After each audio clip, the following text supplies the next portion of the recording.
Yo, what's happening? It's the first on the E squared show. I wonder if people are like, dude, you're mad and inconsistent with the intros. It is what it is.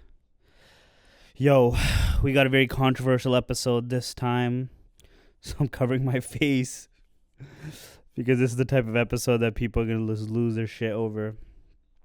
Before we get there, download the iHeartRadio app. Catch the new episodes 10 a.m.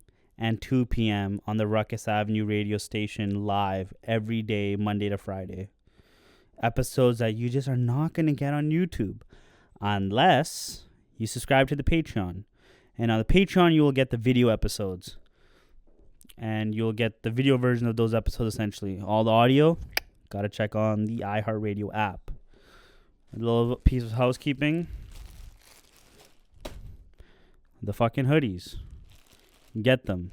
They're awesome. Houseofjohal.com. Jouhal. Houseofjohal.com. We have the Ranjit Singh's hoodies. These are starting to ship out.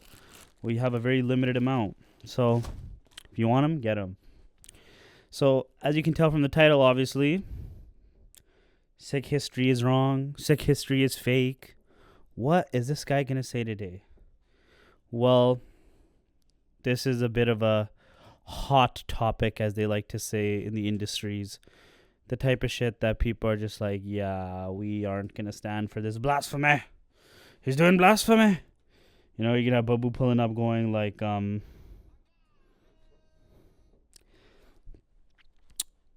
I usually on the Discord, we get into some deep shit. Some very controversial opinions about Sikhi. Some crazy debates, usually at night. By the way, if you want to join the Discord, officially there's only one way now to get in. You have to subscribe to the Patreon to get the link, and then we'll accept you. But on the Discord, we were having a conversation, and I posited a thesis. What if the Mughals weren't actually that bad? What if we, through insane conditioning of colonization, have created this mirage that the Mughals were actually bad, but in reality were not. They were actually pretty fine. And so this kind of started to get me going down this rabbit hole about like how we have learned Sikh history. Over the years, there's been certain jabs online where people say certain things, but now it's, for me, reached a critical mass because of a few things. So in this episode, where we talk about how Sikh history is wrong in so many ways of what's being taught to us and why we need to correct this. This isn't like one of those things where getting caught into the minuscule and the rigmaroles of the everyday thing is like, who gives a fuck? No, we do need to care, because this is, and I'll keep bringing this back, this is the uninformed majority situation. So there's a psychological test that was done back in the day. No, I'm joking. In the 1900s, in the late 1900s, of this question that was asked, that if a informed minority could always beat out an uninformed majority. And to test this, the wolf game was invented. Some people know it as mafia, whatever. Basically, the game is like heads up, 7-up, or not heads up, 7-up, but basically the game is, yeah, it is heads up, 7-up. But essentially, the game is like you get like 20 people sitting in a circle. 2 people are the wolves. And every night they kill 2 people. Okay? And they kill 2 people. And when everyone wakes up in the morning, they have to decide who the wolves are. And so the entire circle of people who are actually the civilians, they're the uninformed majority.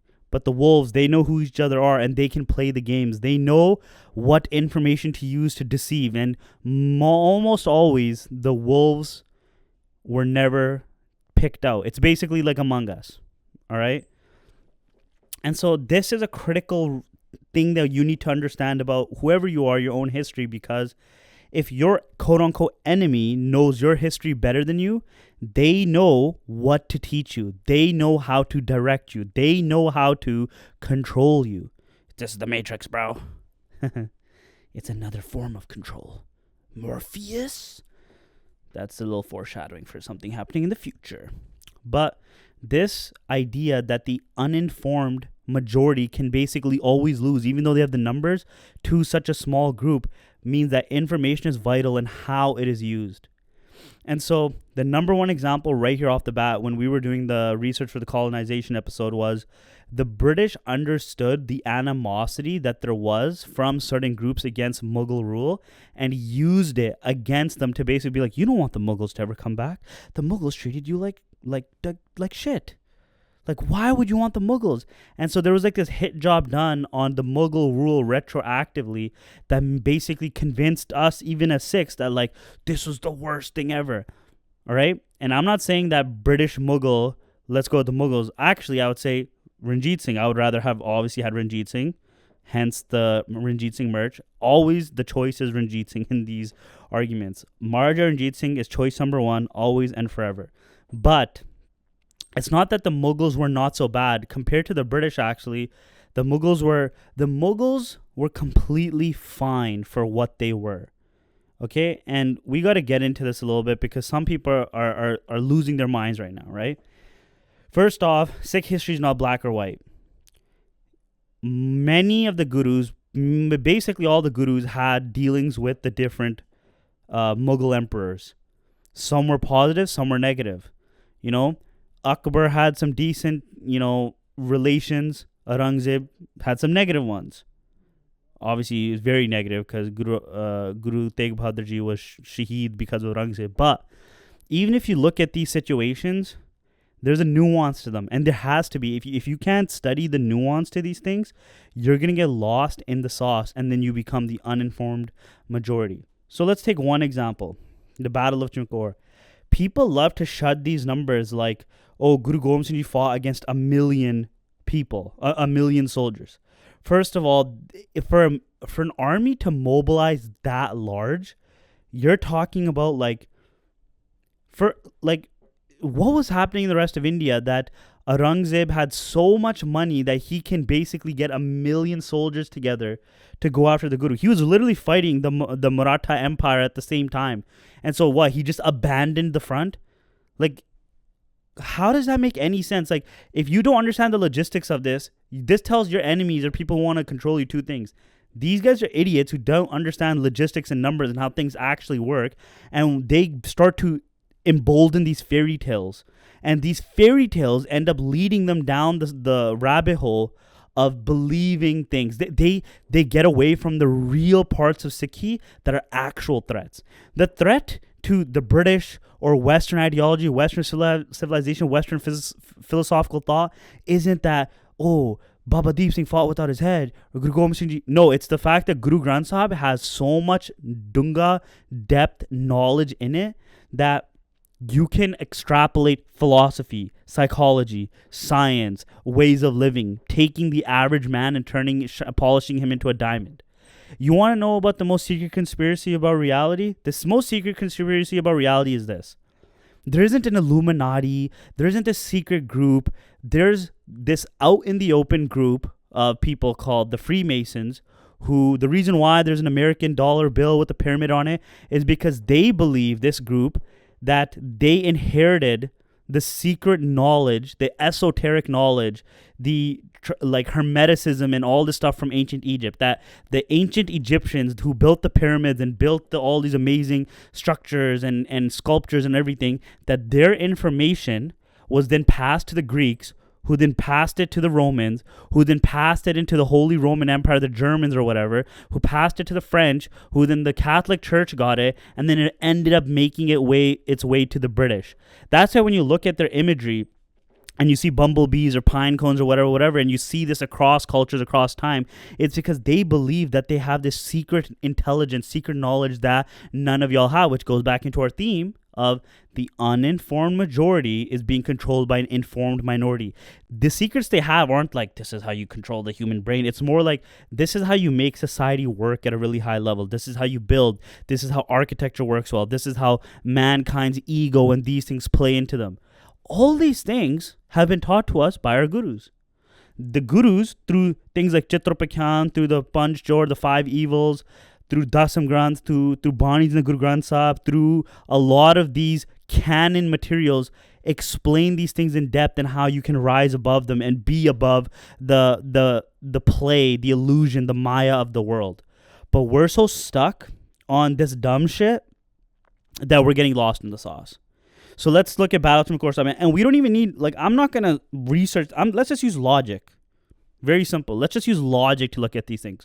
So Aurangzeb is fighting the Maratha Empire, and we are made to believe that 1 million soldiers were all brought together, which could have completely destroyed the Maratha Empire, but for some reason he never did it for the Maratha Empire, which would have basically made him the greatest ruler out of all the Mughal emperors, because he would have expanded the kingdom so much more bigger, and he would have refilled the coffers that were empty from this very expensive war. That for 56, including Guru Gobind Singh Ji, that Aurangzeb wanted to capture Guru Gobind Singh Ji so badly, which he doesn't do later on. Like when we know that Guru Gobind Singh Ji went to Damdama Sahib and kept traveling through Punjab, that the hunt just stopped randomly, that this guy was going to assemble one of the biggest armies probably in all of Indian history to capture 50 guys, and he couldn't. He couldn't capture a guru and his 56 with an army of 10 million. I mean, 1 million. Do you know how many people 1 million is? Like, does anybody understand, like, the reality of what's going on here? Like, how do you even fight 1 million people? Like, how many arrows do you need? Okay, Guru Gobind Singh Ji is great with the arrows. You're telling me that when they were leaving Anandpur Sahib, they had this premonition that they were going to fight an army of 1 million, and they brought with them like 10 million arrows through Sarsa Nadi, through losing everything, through the, like, when does this start to make sense? It doesn't.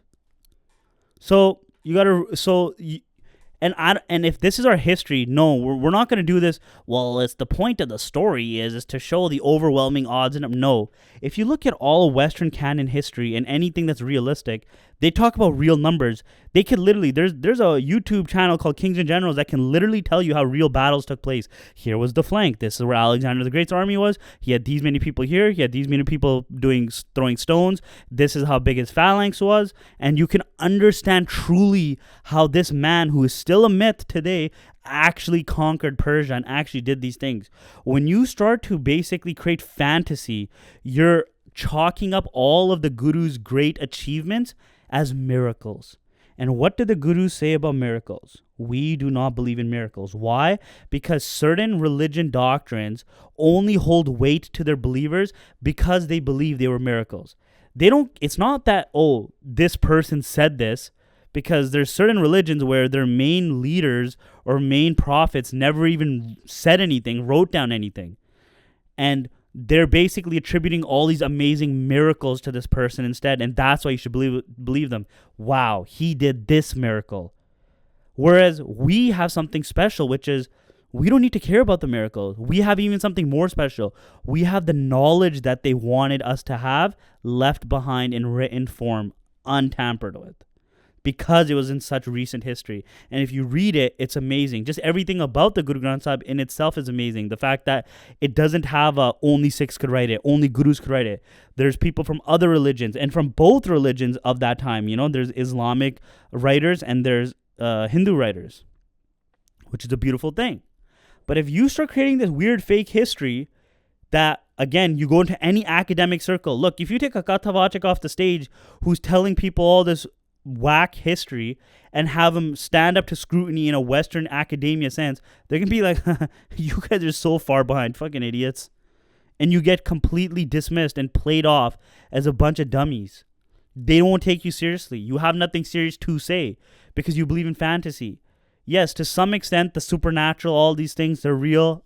I believe they're real, and I'm gonna argue that. And like most of the early 1900 like thinkers and philosophers and stuff, they also thought they were real. But for what the modern world is, let's at least talk facts, okay? And in the facts is this: war is all about logistics. You have 1 million men, and they were sieging Chamkaur Sahib, which is, if you've ever been there, it's just a mound. It's not an actual fort. It's not a battlement. It's not a gutty, okay? It's nothing of importance. It's literally like a little mound on a hill. The only thing that it had for it was the fact that on the one side is the river, so that is blocked off from the enemy, but you still have the enemy on three sides. If anything, your back is against the wall, and that's one of the worst positions you want to be in, where your back is against the wall. And so what? 1 million people camped out. Do you know what 1 million... You know, Napoleon's biggest army ever assembled in all of Europe to take over Russia was 700,000 men strong. Do you understand how big 1 million is? Even 10,000? Do you understand how large these numbers are? These are crazy level numbers. How big was the threat to these areas of Guru Gobind Singh Ji? And so this is where, if we want to get into the real part of history here, this is the hot take.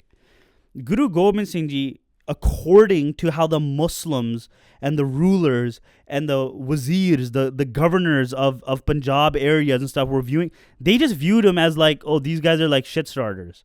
They're basically converting people, like, this is not cool, and they're fucking the money up. And how are they doing that? Well, Guru Gobind Singh Ji had a lot of battles with the Pahadi Raje, because these hill kings were very jealous about the fact that a lot of the Sikhs and a lot of Hindus and a lot of Muslims are just coming and giving Guru Gobind Singh Ji and the Gurus wealth that like was equal and tantamount to the Mughal emperor. And they were getting jealous about it. This makes sense. Human nature, you get jealous. Hey, we are granted kingship because of our deeds and from war and from hereditary whatever. And some guy who's talking about like he's some spiritual leader is more rich than me. What the fuck? Like, you would feel a way, right? Look at today, desis. And if your fucking neighbor got a PlayStation 5, you're going to get your kid an Xbox One. Or whatever. Like, you're going to try to outdo that person. So jealousy was very real, especially imagine the ego on a guy who's a king. And so these stories where these guys are feeling really jealous about the fact that the guru's getting certain things, and when they say, hey, we want that, the guru's rejecting them, that's like a slight. Wars have been fought for less, okay? You know, I was watching that Ford and Ferrari movie, and the fact that, I mean, it is a movie at the end of the day, but it makes, but the thing is, like, people, this scene totally makes sense to people, that when Enzo Ferrari says to Henry Ford II that you're Henry Ford II, not the first, like, that was such an ego pump or like an ego dig that he was down to sink millions of dollars to create the GT40. Now imagine back then where you're a king, you're supposed to be a king, and this guy who you don't think is a big deal, because if you thought he was a big deal, you would have become a Sikh, right? Like these Pahadi Raja, these hill kings, if they really thought Guru Gobind Singh Ji was that guy, they would have been like, what do you want us to do? You're our guru. They didn't think of him like that. They're like, all right, cool, you're your own guy. And when he rebuffed their wants, they took that as such an insult that they're like, we're gonna go to war with this guy. Who the fuck does he think he is? And then you are operating under a larger empire umbrella, the Mughal Empire. Why would the emperor Aurangzeb or the governor take the guru's side? The guru is not paying taxes. They're not paying tribute. They're not supporting your empire or your wars. Was Guru Gobind Singh Ji sending the Khalsa to go fight Aurangzeb's war against the Maratha Empire, other parts? No. The Guru's like, that was the whole part of like what made them so like, yo, like, fuck the power, which was that, yo, we're not going to give them men, we're not going to give them money, we're going to match their energy when it comes to kingship. Like, that was the revolutionary idea. And so if you're the Mughals, or you're the governor, or you're like, these guys are doing nothing for the country or the kingdom or the empire, of course they'll support the other side. These guys pay us tribute. These guys pay us taxes. When we say we need fucking men for the army, they send us plenty. This is like very obvious. Like, how many people are, okay, we're in Surrey. We have basements here.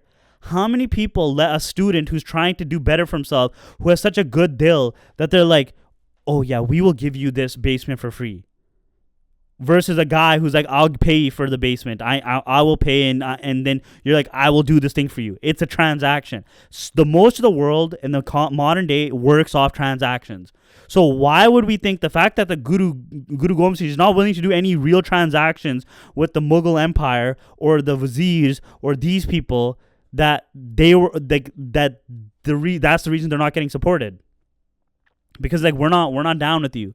And so it totally makes sense from that, if you look at it from that level, that the reason the Pahari Rajas aren't just bad guys. They're just like men with crazy egos and hankar and just like so full of themselves and jealousy, that thought that they were in the right because they're kings. They have a right with how India is being run because they support the rule through tribute, through taxation, all these things, that they ask for something, they should get it.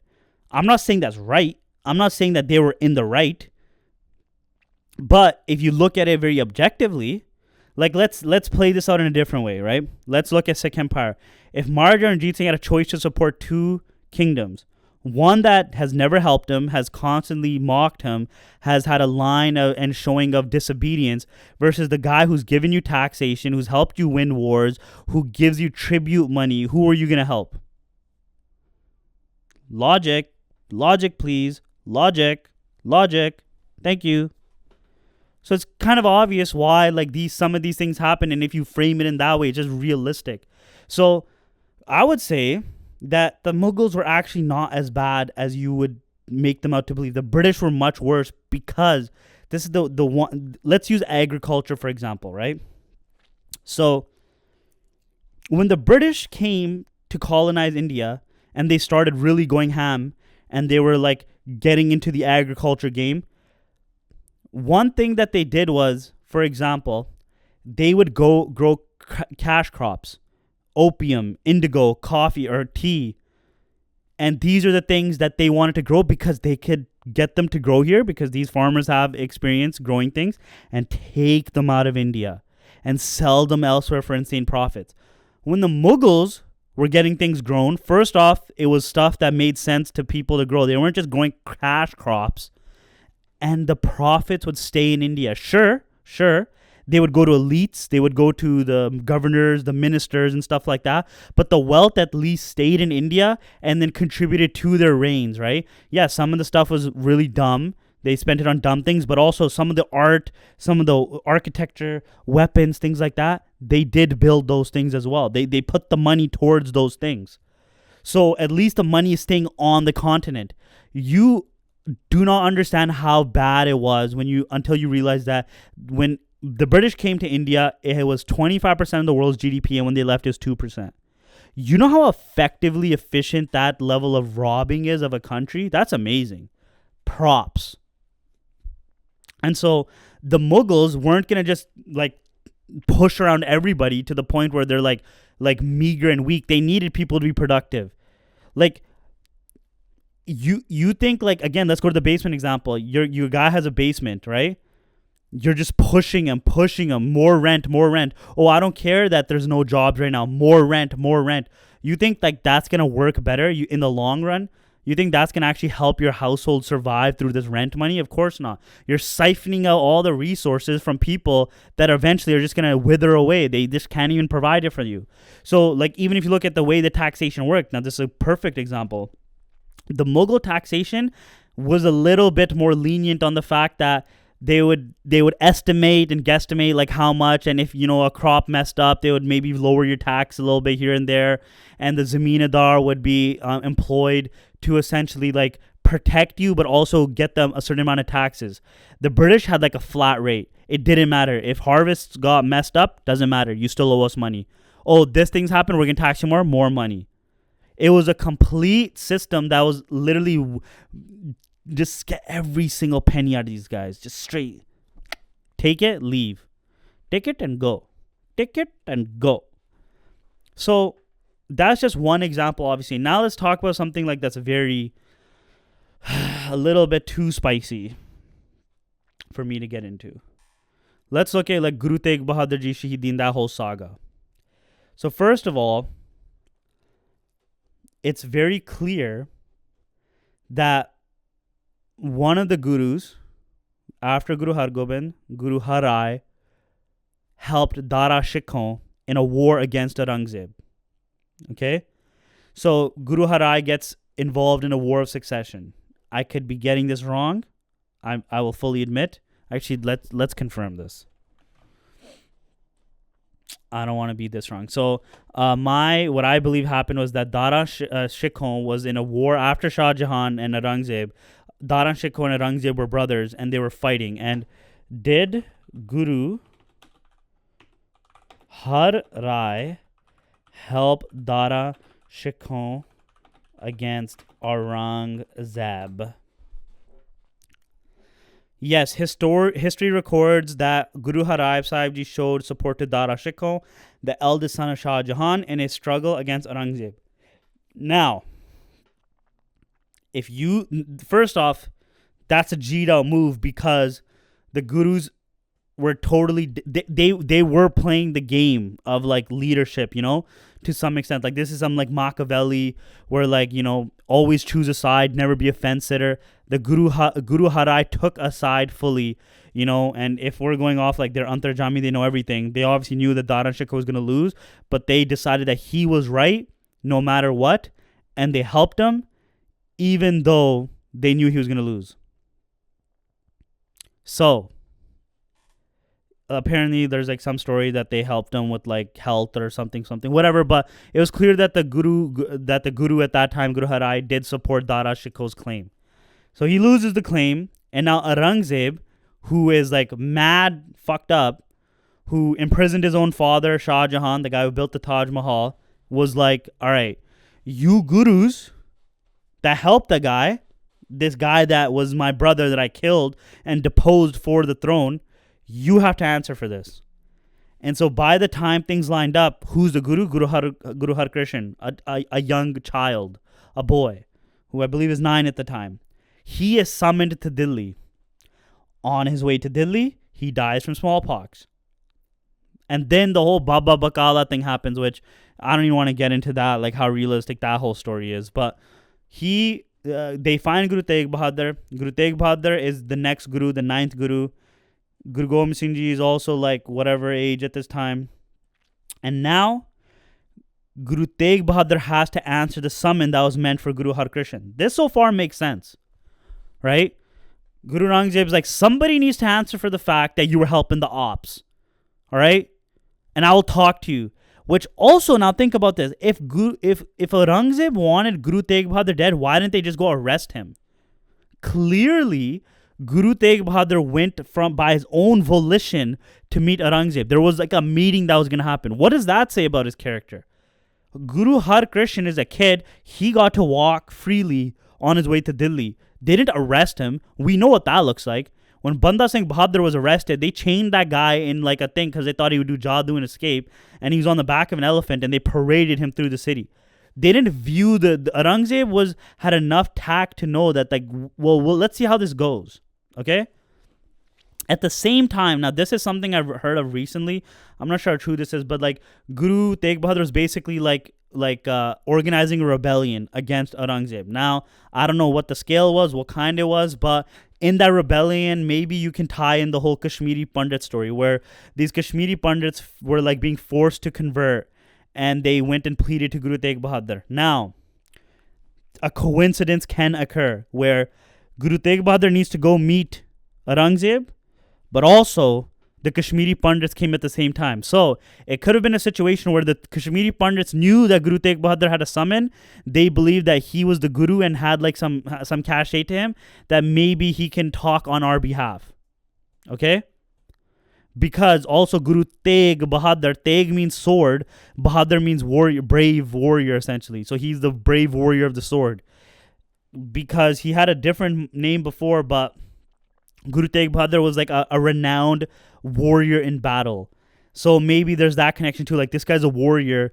He will stand up for us. Kshatri, whatever caste situation. Okay? This makes enough sense to me so far, logically speaking. That the summons just line up with the fact that Kashmiri Pandits feel like this guy could be their guy. Maybe that's the rebellion they're speaking of like all these people that are basically like, yo, they're force converting us. Can you help us out? And then Guru Tegh Bahadur becomes like the mascot of this movement.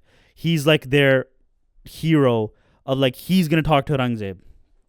Now, what did Guru Tegh Bahadur and Aurangzeb talk about? They met clearly and Aurangzeb makes a decision after where he needs to be killed.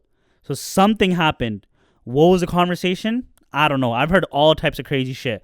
I've heard a story where there's like a allegory where Guru Tegh Bahadur gets these mirches and like he throws them in a pot and starts cooking them and shows like 3 are unburnt. I've heard one where they make Guru Tegh Bahadur stay in the outskirts of Delhi where there's a prayat in the building. I don't know about all this shit. All I know is that a conversation happened and then Aurangzeb deemed that Guru Tegh Bahadur needed to die. But now let's use logic again. Logic. Guru Tegh Bahadur is not killed first. Guru Tegh Bahadur's followers by Matidas, Satidas, Dayala, they're killed first while Guru Tegh Bahadur is forced to watch. So clearly, there's some sort of reasoning to this. And this is where I do believe it makes sense that Guru Tegh Bahadur is forced to convert to Islam like the Kashmiri Pandits say, because clearly the fact that this myth, I'm not going to call it myth, the fact that this story continues to like proliferate even amongst the Hindus shows that like, okay, they agree, we all agree that this is the story. That's fine. Like, I can't really logically like think of my way out of that one. Why would they all like, why would the Hindus, the only reason I could think that the Hindus want to in the modern day sense, like attribute Guru Tegh Bahadur to being the Hindi Chadar is to be like he was a Hindu. That's the only thing that technically makes sense to me. But the Hind di Chadar, like that also, like by what that word means, it doesn't make sense. But that's the only thing I could give to that side. However, let's just say that that's true, okay? Because then it's like I don't have too many like logics that I could do. Let's say that is true. Guru Tegh Bahadur, if he can convert, that Aurangzeb will back down and stop killing everybody. Okay? Now, this is why that does make sense to me, because this is an ego play. This is a classic ego play. You back, again, when we're talking about Pahadi Rajas and their egos, Aurangzeb is the emperor of India. You think you could tell this guy, like, no?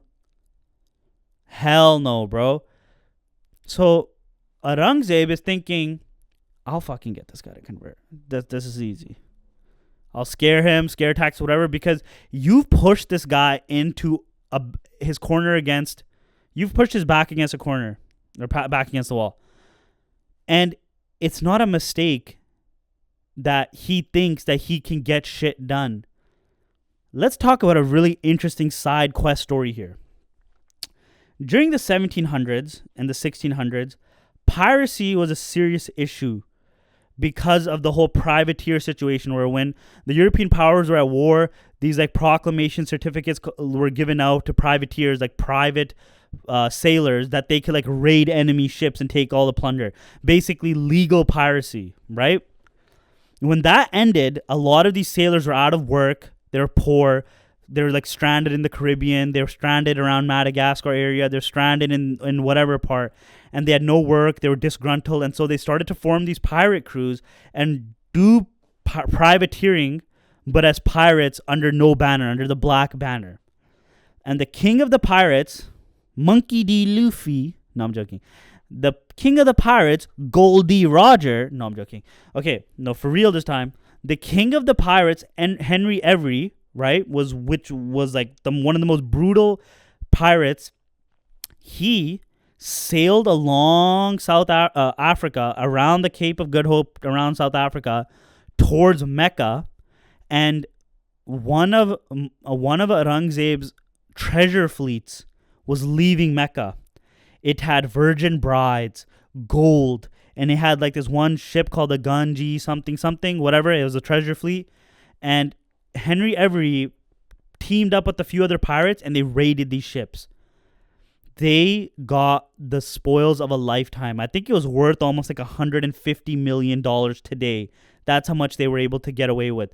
Even the fact that like Henry kind of backstabbed his partners, because I mean they're pirates. What code are they living on, right? And this treasure fleet belonged to Aurangzeb.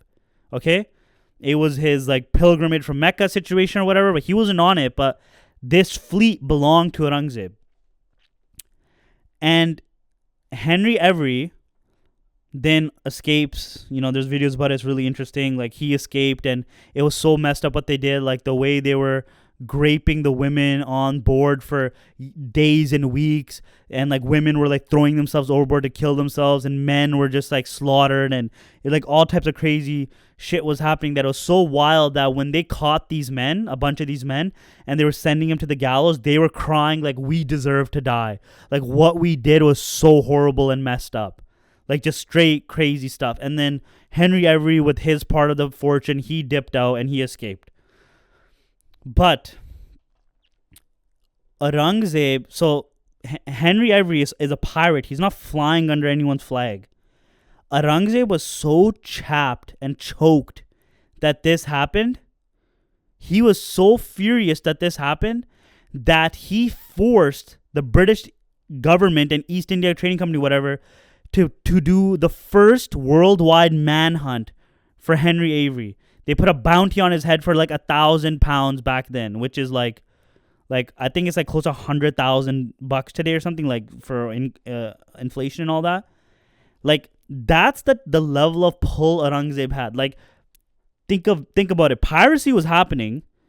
There was no serious bounties on anybody, but Aurangzeb was so chapped, and he was part of this global order of trade and all these things, that Britain, to keep their like situations continuing, they had to acquiesce to Aurangzeb's request, or not request, but his spaz attack, to basically go after this pirate. So this is the guy who has fucking pull with marine powers in the world. You know, at this point, like enough countries knew about each other. He had enough pull to basically start one of the first manhunts in recorded human history. This is the guy Guru Tegh Bahadur is talking to.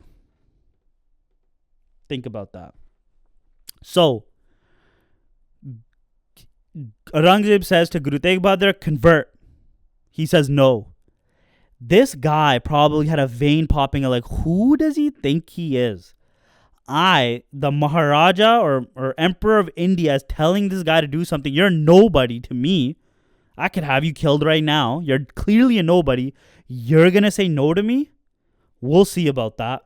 And so then it makes sense that as a tactic, as a tactic of born out of his ego, he basically forces Guru Tegh Bahadur to watch his companions die, his followers that came with him, in the most brutal ways possible, as like a big like, yeah, who you still want to mess with me, bro? You still don't want to listen? And after killing each one, he's like, yo, convert, change, because this is what we'll do to you. Don't think that we're above this. We can use these tactics. Those are the parts I do believe in. And then Guru Tegh Bahadur Ji obviously says no.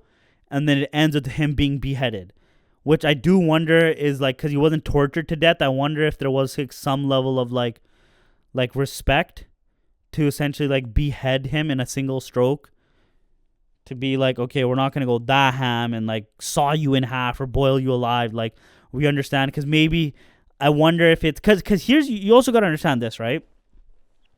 Now let's again logic.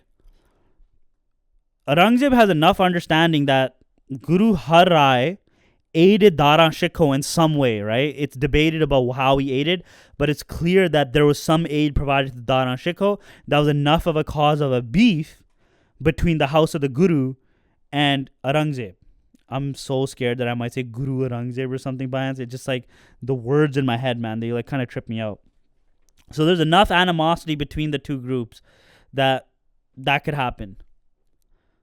So I believe that Aurangzeb couldn't back down from the ego play of having to kill Guru Tegh Bahadur, but he didn't want to make it worse by doing some crazy way of killing him to upset the followers of the Guru, because then they could have become a real thorn on his side and opened a second front on his war with the Marathas. Because he's all the way in Deccan, he's all the way south in the South India area, and then if he has to go all the way to North India to quell that situation or whatever, like that'll cause a problem. So he has to basically go like, okay, we won't do something crazy, but I can't back down from this because I'm the emperor. I call the shots at the end of the day. That's basically my take of how all that happened. All right. Guru Tegh Bahadur does the right thing. He doesn't acquiesce to converting. This causes Aurangzeb to basically feel like he got spat on for a guru refusing him and saying that I'm not going to listen to you. No intimidate tactics will work on me. And then the martyrdom occurs. This all does make sense to me in just historical context of everything that like has happened throughout history. But this is how we should be looking at our history. The parts that we can actually concretely see, they logically make sense. And the parts that we're like, we don't know. Like there's a story again that he was on some railroad house thing with a pret in it. And a pret is like a mythical, like spiritual, like demon. They're found in all dharmic Indic religions. Like in Buddhism, they would be referred to as pretas. I also believe in Hinduism, they're called pretas. Like I've heard a description of they're like black figures with like a needle for a mouth type of situation. But like, okay, I don't care about all that. And this now goes to my like Janamsakhi point now. There's Janamsakhis of like Guru Nanak Dev Ji and Bhai Mardana running on like fish and stuff, like big fish. Or like Guru Nanak Dev Ji travels around the universe bringing back like mystical interdimensional prasad. You know, which these all sound like amazing like cartoon stories that would just be like amazing for like, you know, some sort of like kids show. Like they just sound so fun. You know, there's a story of the Kordaraksh, the cannibal that threw a rock at Guru Nanak Dev and he stops at Panja Sahib. There's the story of, I don't know, like there's a lot of Janamsakhis, right? The water one, the Pai Lalo, the blood bread and the milk bread. Now, if the Guru could do them or not, doesn't matter to me. I don't care about the Janamsakhis. Because I have the Guru Granth Sahib, I have Guru Nanak Dev Ji's writing. And I say it to be for theatric effect. I read them, I find interest in them, but I always have to preface to people like I don't care about them because we have gotten into miracle worshipping in Sikhi now to a point where we think there's people that think Guru Nanak Dev Ji is great or these gurus are great because miracles are performed. He's so great, look at this miracle. He could only make something miraculous like this happen. He truly did flip Mecca around. Like, brother, is the Guru great because of these miracles, or is the Guru great for the thoughts that were in his mind, the consciousness that he brought to the Sikhs? If you argue because of the Janamsakhis, then I fear that you're lost in the sauce. Because I believe that you need to first get the first key to Sikhi is like Gurmukhi, learning Gurmukhi, and then unlocking the Guru Granth Sahib. Once you unlock the Guru Granth Sahib, you're able to go deep into that, and you have to understand that there's like so many metaphors, interpretations, analogies. There's like usage of Sufi literature and poetics and Braj Badsha and this, that, the other. Then it's like once you understand like like a higher bird's eye view of viewing reality, then let's look at the Janamsakhis as like tales of morality or stories to take analogies from. The problem with this is they take them too literally, and then they're lost in the sauce. And when you're lost in the sauce, right, and you say like I don't think these things happen, is what? You can't be a Sikh. I think that Janamsakhis are supposed to be viewed at a higher intellectual level. And for example, like the story that I always love mentioning is Guru Nanak Dev Ji, not because it could have happened, but just because what it's being shown here, that the Brahmins had this ritual where they'd throw water towards the sun to water the sun. And when Guru Nanak Dev Ji did it towards his fields, they're like, what the hell are you doing, dude? He's like, I'm watering my fields. Like, you can't do that. Water doesn't travel like that. And he's like, but you guys are watering the sun. Like, that's like a perfect example, like Guru Nanak Dev Ji bringing rationalization or rationality to the continent. You know, like we're working on an episode about Ramanujan, the math genius, and his Brahmin caste specifically. Like, it was a huge issue that like he traveled the oceans because Brahmins aren't supposed to cross the ocean, and that's like a whole can of worms, hot takes. But like why? Like God's gonna be like you crossed an ocean, that's bad. Like, that's why Guru Nanak Dev Ji had to say some of these things are obvious, and they clearly leak out in his writings. If we should do an episode talking about certain writings that are basically like, you know, there's one where this comes into the meat debate a lot, where he has this line where like you Brahmins think you're better than others because you don't eat meat, but like you're made of flesh. It's like a line like that essentially. So Guru Nanak Dev Ji does have a lot of these writings in the Guru Granth Sahib, but it's not like these crazy stories. Like Okay, me and Mardana, oh my God, listen to this one. We went to Mecca and then we flipped Mecca around and all the Muslims are tripping out. Like, that's not, it's like this poetics, this deep esoteric type of knowledge, not getting caught in the humdrum of the specifics. Now, the one that'll really get me fucking fried is Baba Deep Singh. Did Baba Deep Singh really fight without his head? Of course not. It's just not possible. Now, you'll have Texalis and all these people saying, how could it not be possible?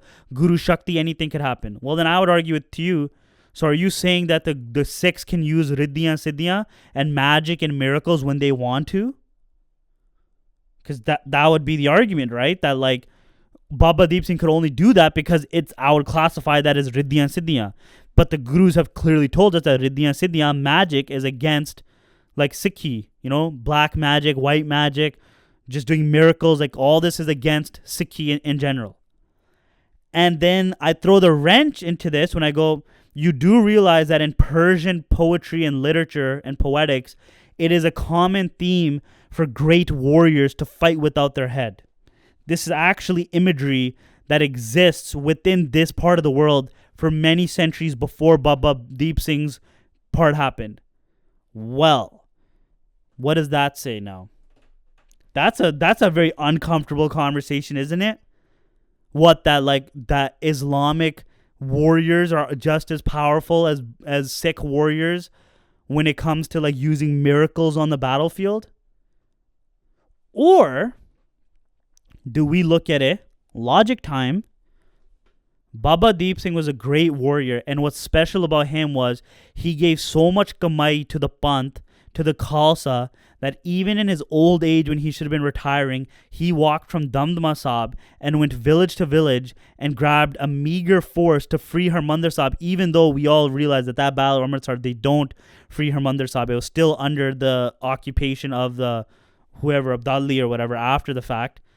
That the fact that Baba Deep Singh did that is why he deserves to be a shaheed at the utmost highest respect. Because he didn't care about the odds. He cared about dying for the respect of the Harmandir Sahib and Akal Takht, Darbar Sahib.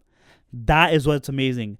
Is it amazing because he fought without his head? Like, that's why we should truly care? Or should we care because of the fact that he drew the khanda, which is like the weight of like an Olympic barbell? It's like 45 pounds his khanda was, and this old man is swinging it in battle for hours. Like, that's pretty amazing. And we had the khanda, we know it's Baba Deep Singh, so like we can connect those two dots. And he draws the line in the sand and says, you guys that cross this line, we're gonna die. That's it. There's no chance of hope. We have no tactics. We have no cavalry. We have no ability to actually, we have no artillery. We are going to die. But we're going to die for the fact that no one just gets to obliterate Harmandir Sahib and do damage to Harmandir Sahib without the Sikhs at least killing some of you guys for doing this major disrespect. I think that's the part of the story that's the most beautiful part. But I do believe the aesthetics of Baba Deep Singh fighting without his head should forever be cherished. We should be able to tap into these Persian aesthetics and things like that, of that nature, where Baba Deep Singh is walking without his head, giving Shahidi. Now, did it happen or not? I don't know. Okay? That I will say that. Maybe it did. Maybe I'm just a dumbass. Maybe if people were there, it was so crazy that everyone just dropped their weapons and ran away, and the Battle of Amritsar was won even though it wasn't won. Maybe. I don't know.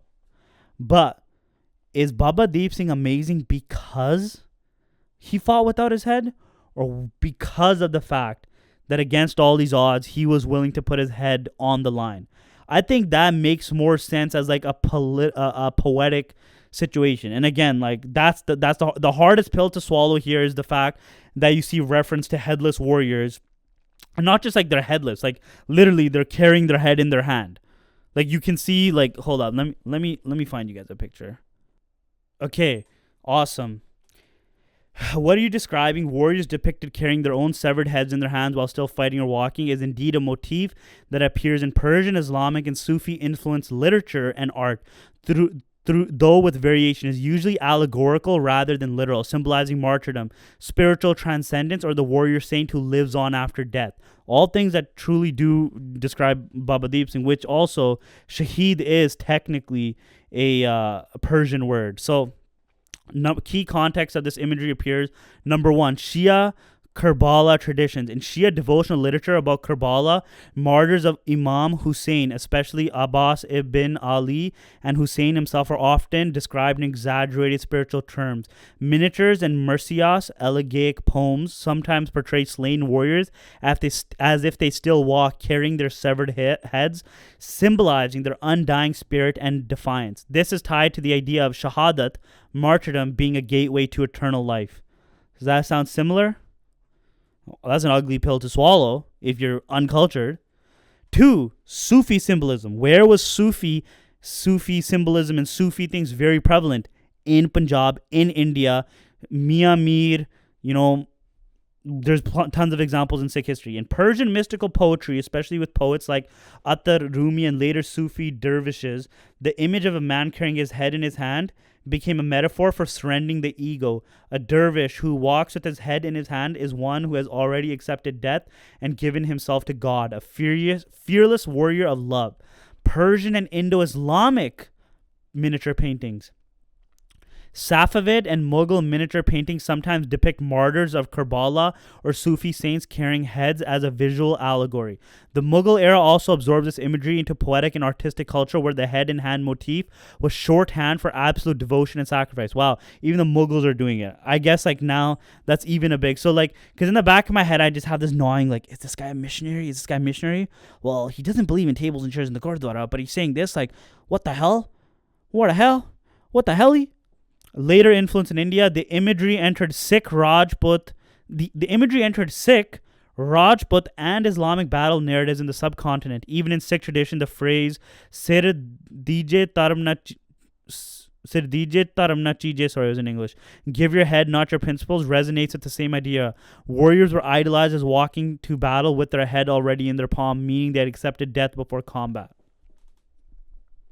Now, I know, guys, that might be an ugly pill to swallow, for the fact that this kind of proves that Baba Deep Singh probably didn't fight with his head on his hand, but I think it's badass. It's beautiful. It's a motif and imagery that we should totally use, right?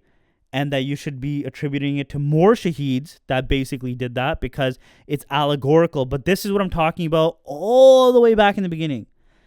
If we understand our history, we understand how it works, we can make it more complex so that it's not easy to be deciphered by the ops. If the white people, if the colonizers, if they know your history better than you, they can control you. You are living within their matrix of understanding.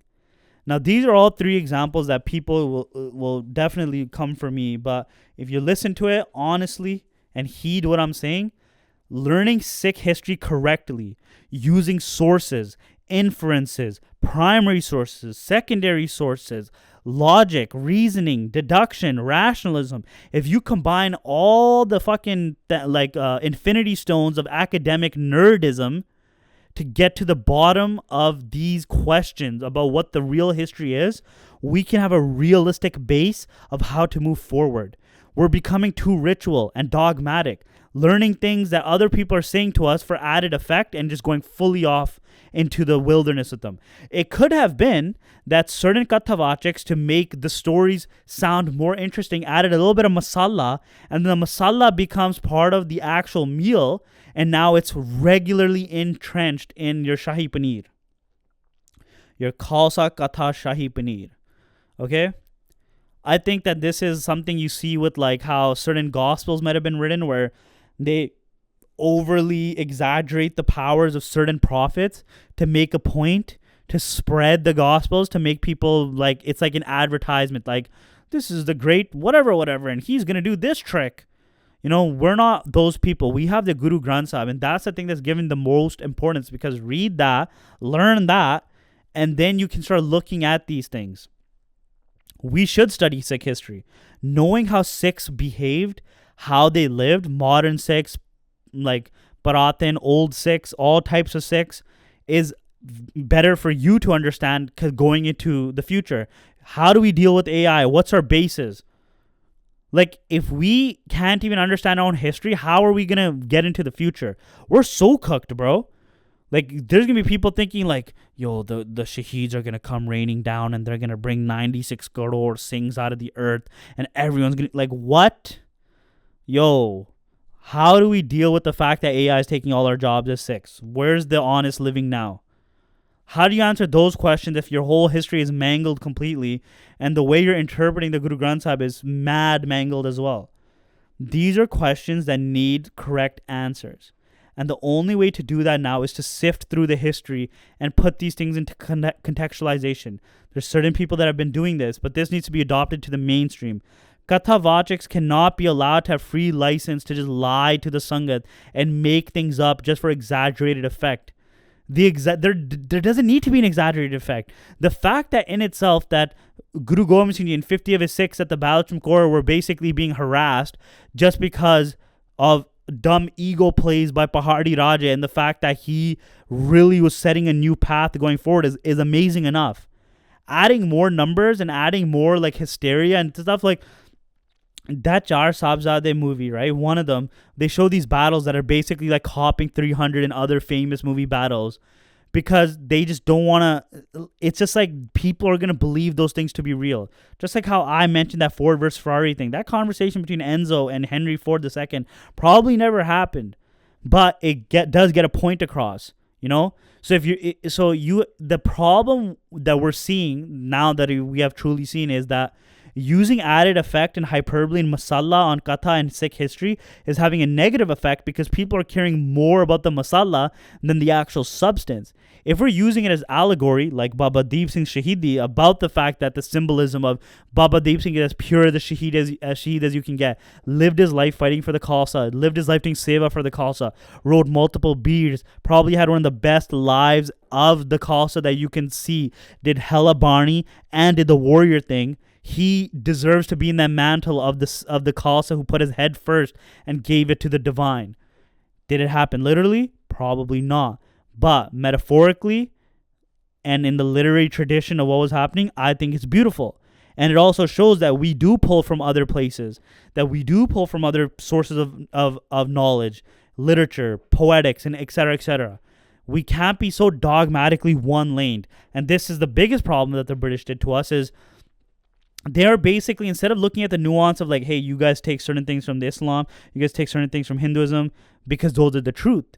The truth is universal. There's no monopoly on the truth. If the white guy says 2 + 2 = 4, if Guru Nanak Dev Ji says 2 + 2 = 4, if the crackhead says 2 + 2 = 4, just because of any of their positions, is it not 4? No, it's always 4. The truth is universal. There's no monopoly on the truth. But when the British came, the Sikhs of that time, the Singh Sabha, which will be a future episode, the Singh Sabha movement basically had to like put us into this very narrow lane of what Sikhi is that couldn't be too Hindu, couldn't be too Muslim, and it had to be very distinct. Hum Hindu Nahi, that book that was written, and it basically chopped off our legs in grabbing these cool poetics. Yo, any single religion, any single people, atheist, agnostic, whatever they believe, that has warriors that will die defending the truth should be people that we venerate. If you die for the truth, whatever that truth is that's helping the oppressed, we should look at you as a great man. Doesn't matter what your religion, caste, creed, sex, anything. That's what the Sikhs should do. But then the fact that we got in such a narrow-minded whatever, this is where our problems start. This is where how we're looking at history, what history is, starts to go like off the racks because, well, we don't want to admit that like we're borrowing from here because we need to be very like dogmatically in one lane. You know, instead of saying that Sikhi can like be in multiple lanes, it has to be one. Now, if you got into this far in the podcast and you don't want to like fucking kill me, I'm glad. I hope you enjoyed the pod. And it's actually funny. I'm just making jokes, right? I don't think some people will be mad choked at some of these takes for sure, but I think they need to be said. Like somebody needs to talk about them because I see the cookedness in our culture and our history and our religion and just in how our people are thinking. But anyways, if you enjoyed this episode and you want to hear more like it, go on iHeartRadio app, download it. Make sure when it's 10 a.m. Pacific Standard Time or 2 p.m., go on Ruckus Avenue Radio and listen to me live. There's episodes every single day of the week, Monday through Friday, where you're going to hear stuff that's not on the YouTube. But if you want to watch the video versions like this of those episodes, subscribe to the Patreon. And right here, get the merch. Only 50 pieces. It's from Deep Singh. It's better than everything. Probably better than Drip by Rage too, quality-wise. That's what I've been told from people who have the merch. So, if you enjoy these episodes, subscribe, like, comment, everything. You can say I'm a goof and a dunga and a bumba or whatever. I'm a lun, and that these the what do you call bandana on my head is stupid, even though it's underneath, even though there's a pug underneath, a perfectly nice gold pug. I like that it gets people angry. So I like that it rage baits you. That just my appearance simply does it. I think that's awesome. But other than that, I hope you enjoyed a very rage baiting setup episode. And with that, goodbye.